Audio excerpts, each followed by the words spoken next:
Bulletin के प्रायोजक हैं सत्यम ग्रेनाइट एंड स्टोन।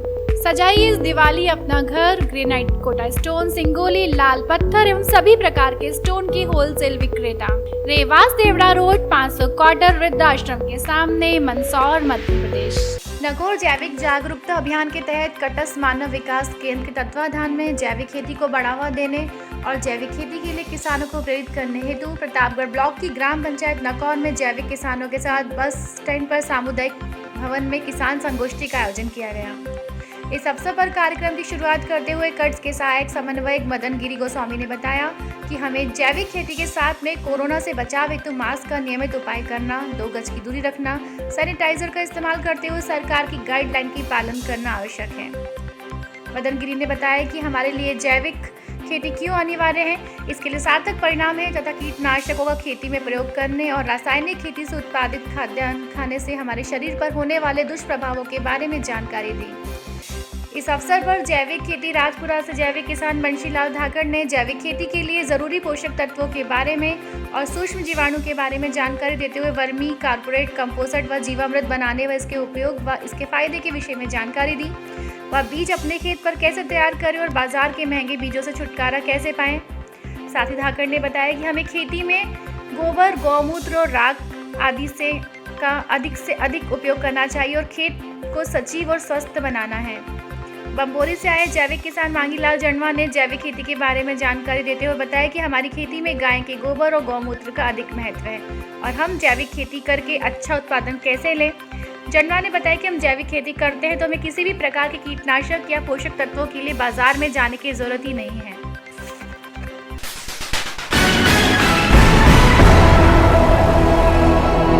जावद विधानसभा क्षेत्र के विधायक एवं कैबिनेट मंत्री श्री ओम प्रकाश जी सकलेचा की पहल पर शासकीय कन्या उच्चतर माध्यमिक विद्यालय सिंगौली में मैथ्स और बायोलॉजी के छात्र छात्राओं को जी और एनईईटी के तैयारी करने हेतु टैबलेट वितरण किए गए। इस टैबलेट वितरण कार्यक्रम के अवसर पर मुख्य अतिथि के रूप में भारतीय जनता पार्टी के जिला महामंत्री अशोक सोनी, विक्रम अध्यक्षता तहसीलदार देवेंद्र कच्छावा, विशेष अतिथि भाजपा जिला मंत्री सुनीता मेहता, सांसद प्रतिनिधि राजकुमार मेहता, नगर भाजपा उपाध्यक्ष हरीश शर्मा, नगर महामंत्री सुरेश जैन भाया, राकेश माहेश्वरी आदि के आतिथ्य में कार्यक्रम संपन्न हुआ।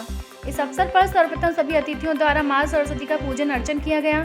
तत्पश्चात प्राचार्य राजेंद्र जोशी द्वारा सभी अतिथियों का माल्यार्पण कर स्वागत किया गया। इस अवसर पर मुख्य अतिथि व जिला महामंत्री अशोक सोनी विक्रम द्वारा अपने उद्बोधन में कहा कि क्षेत्र के विधायक और मध्य प्रदेश सरकार के कैबिनेट मंत्री श्री सकलेचा जी द्वारा बच्चों की शिक्षा का विशेष ध्यान रखा जा रहा है। बच्चों को पढ़ाई करने में कहीं भी दिक्कत नहीं आए, जिसमें पूरे मध्य प्रदेश में जावद विधानसभा में डिजिटल पढ़ाई करवाई जा रही है। आज पूरे जावद विधानसभा क्षेत्र में 244 टैबलेट वितरण किए जा रहे हैं, जिसमें आज सिंगौली कन्या स्कूल में 52 टैबलेट यहाँ बच्चों को वितरित किए गए हैं। आप सभी छात्र छात्राएं इस टैबलेट का उपयोग कर अपना भविष्य बनावें। इस अवसर पर तहसीलदार देवेंद्र कच्छावा, हरीश शर्मा, सांसद प्रतिनिधि राजकुमार मेहता ने बच्चों को संबोधित किया। विद्यालय के शिक्षक और शिक्षिकाएं भी उपस्थित थे। कार्यक्रम का संचालन कुंज बिहारी कारपेंटर ने किया। आभार संस्था प्राचार्य राजेंद्र जोशी ने माना।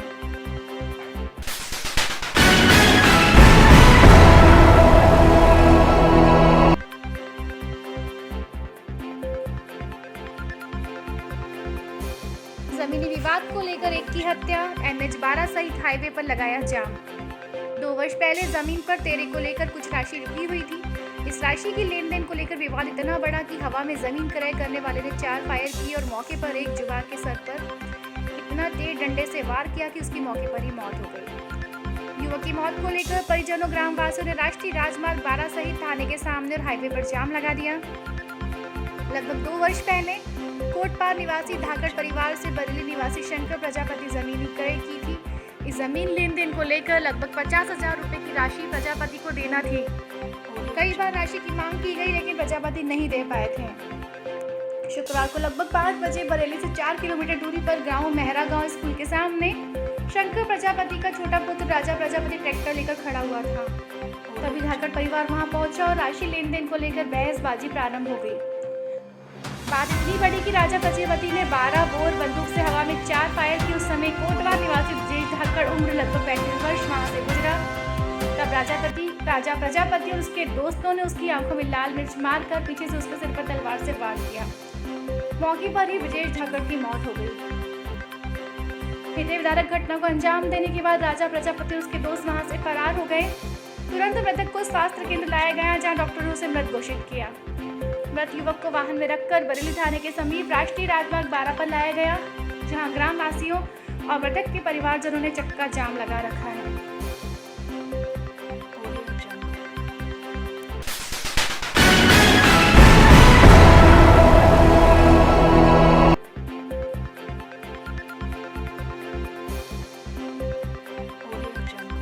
भारत नवनिर्माण मोर्चा द्वारा अपने पदाधिकारियों का विस्तार करते हुए नवनिर्माण मोर्चा अध्यक्ष मनोज कुशवाहा ने श्री दुर्गेश जोशी एडवोकेट को संभाग प्रभारी उदयपुर नियुक्तियां तथा मीडिया प्रभारी जिला चित्तौड़गढ़ कमलेश मेनारिया को नियुक्त किया गया।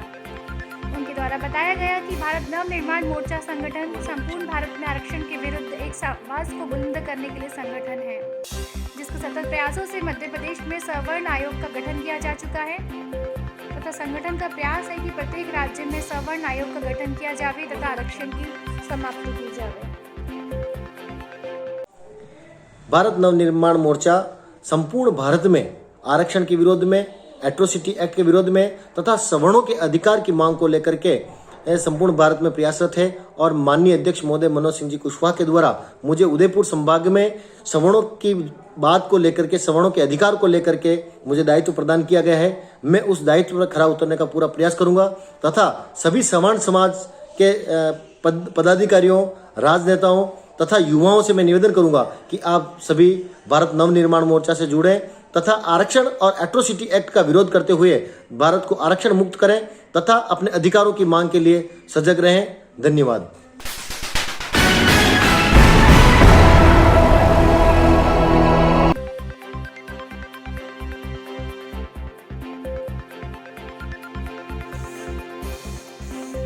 राष्ट्रीय राजमार्ग 56 पर हुआ हादसा। बांसवाड़ा से चित्तौड़ चलने वाली रोडवेज बस की स्टीयरिंग फेल होने से सड़क से उतरी रोडवेज बस, 1 दर्जन यात्री घायल। प्रतापगढ़ राष्ट्रीय राजमार्ग 56 पर बांसवाड़ा से चित्तौड़ चलने वाली रोडवेज बस आज दोपहर को बांसवाड़ा से प्रतापगढ़ आ रही थी कि रोडवेज बस की अचानक चलती हुई बस के दौरान स्टीयरिंग फेल हो गया, जिसके चलते रोडवेज बस पीपलखुट से आगे सड़क से उतर गई, जिसके चलते रोडवेज बस पेड़ से टकराने के दौरान 10 से 15 यात्री घायल हो गए। वहीं बड़ा हादसा होते हुए भी बचा। जानकारी के अनुसार रोज की तरह बांसवाड़ा से चित्तौड़ चलने वाली रोडवेज बस आज अचानक स्टीयरिंग फेल होने के कारण यह हादसा गनीमत रहा। इस हादसे के दौरान सामने से कोई वाहन नहीं आ रहा था, नहीं तो और बड़ा हादसा हो सकता था। वहीं हादसे की सूचना मिलने पर पीपलखुट थाना अधिकारी सुरेंद्र सिंह राव, पुलिस जाब्ता सहित मौके पर पहुंची। घायलों को सामुदायिक स्वास्थ्य केंद्र पीपलखुट लाया गया, जहां पर उनका उपचार जारी है। वहीं एक जने को ज्यादा चोट लगने के कारण प्रतापगढ़ जिला चिकित्सालय रेफर किया गया है।